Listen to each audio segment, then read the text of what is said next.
The Killer is out on Netflix, new film from David Fincher starring Michael Fassbender. A welcome return for both of them to the filmmaking world after a good couple of years of a break. The film is actually based on a French comic book and is a story of a contract killer who, in the opening act of the film, botches a job, misses his shot, and then the rest of the movie is about dealing with the consequences of that. So I saw the film getting really mixed reviews, mixed opinions. Some people loved it, some thought it was hollow and boring.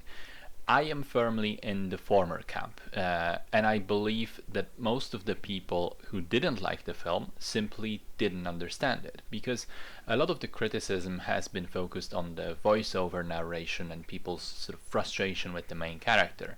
See, throughout the film, Fassbender, or the killer, provides this edgy narration about his work as a contract killer, and he keeps saying all this stuff: stay focused, anticipate, don't improvise, trust no one, etc., etc. Stuff that makes it clear that he thinks of himself, he views himself as this cold-blooded, laser-focused, sociopathic professional.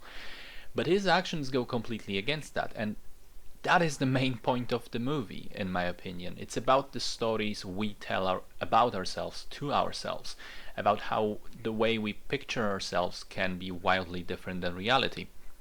As much as the killer presents himself as an efficient machine, he consistently fucks things up. He doesn't follow his own advice, he does act emotionally, and he goes out for personal vendetta.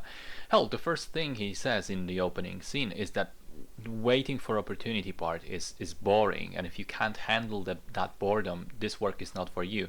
And then he immediately proceeds to fall asleep. It's ridiculous in all the best ways, and I'll go a step further actually.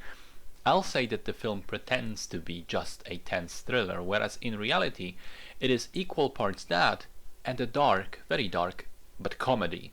I mean, there are so many hilarious moments sprinkled throughout the film that made me laugh pretty hard, but it's all done pretty subtly, without beating you on the head with the fact that, you know, these scenes are supposed to be comedic.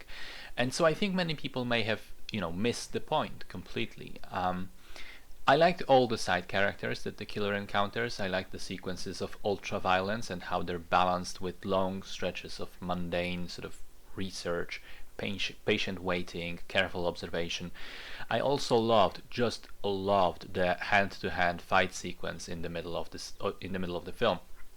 It's pretty much the only proper action scene we get, but it's incredibly well done. The choreography is at the same time satisfying in a movie context, but also feels realistic and not staged. Great stuff right there. Final point, the sound design is fantastic, especially in the opening sequence of the film.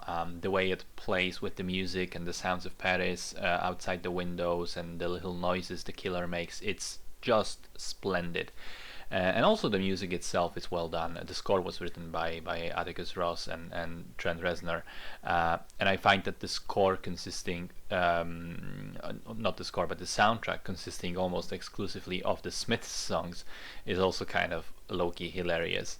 Oh, and also, this will actually be the final point. I like how in an age of bloated blockbuster films with millions of characters and little subplots, this film is actually incredibly narrow. It's very singularly focused. There's no fat, there's no additional storylines, no background elements. It's just the killer staying alive and then hunting the people that wronged him. I thought it was brilliant all around, really enjoyable movie, and I kind of wish I could have seen it in a proper movie theater on the big screen, but even on a home TV, it was a treat.